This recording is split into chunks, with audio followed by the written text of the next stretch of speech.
आज सभी लोग स्मरण कर रहे हैं परम पूज्य ज्ञान सागर जी आचार्य महाराज के समाधि दिवस के दिन उनका स्मरण किया जा रहा है।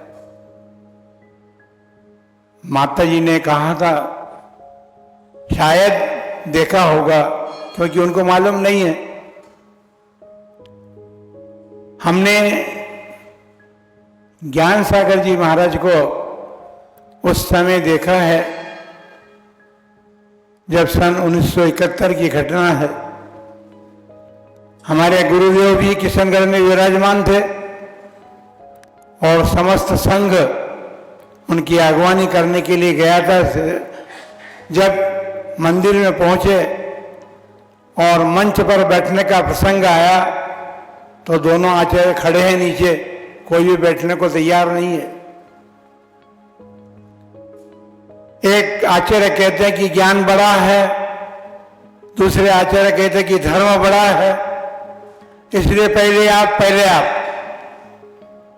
हमारे जैसे व्यक्ति गए, महाराज आप दोनों एक साथ ही बैठ जाओ ना, झंझट मिट जाए। तो ये घटना सामान्य नहीं है।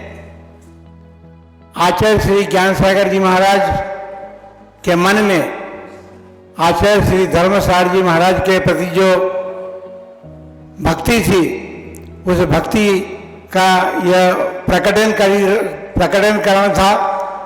उन्होंने 17 दिन तक किशनगढ़ में रह करके और आचार्य संघ के सानिध्य में आचार्य ज्ञान सागर जी महाराज की उपस्थिति में आचार्य विद्यासागर जी महाराज ने पंचाशरी गाय ग्रंथ का वाचन संघ में चलता था, उसको उन्होंने आगे बढ़ाया और आचार्य श्री ज्ञान सागर जी महाराज के ज्ञान का सदुपयोग जो है सारे संघ ने किया।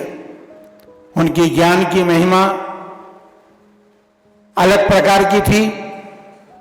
वे न्याय के भी विद्वान थे, व्याकरण के भी विद्वान थे।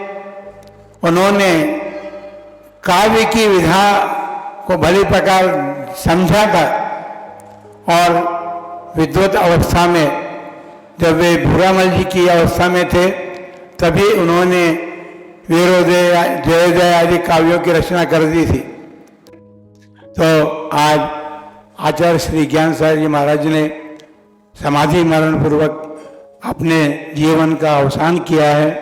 हम ये भावना करते हैं कि उन्होंने जिस प्रकार गृहस्थ अवस्था से लेकर दीक्षित अवस्था तक जिस प्रकार ज्ञान और चारित्र को धारण करते हुए और अपने जीवन का अंतिम समय से लेखनापूर्वक व्यतीत किया, सभी लोग इसी प्रकार अपने जीवन को जिए और अपने जीवन को जी करके अपने जीवन का अवसान कर सकें।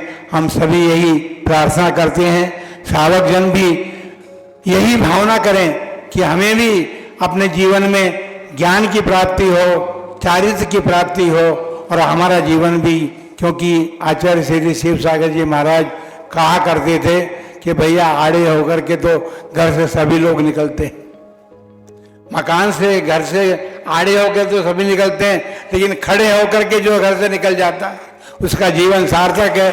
और ऐसा जीवन जो बनाता है अपने जीवन को, उसी में उसके मनुष्य जन्म को प्राप्त करने की सार्थकता है। इन्हीं मंगल भावनाओं के साथ आचार्य श्री ज्ञान सागर जी महाराज के चरणों में विनम्र श्रद्धांजलि समर्पित करते हुए अपने बात को समाप्त करते हैं। जय बोलो आचार्य श्री शांति सागर जी महाराज जी की।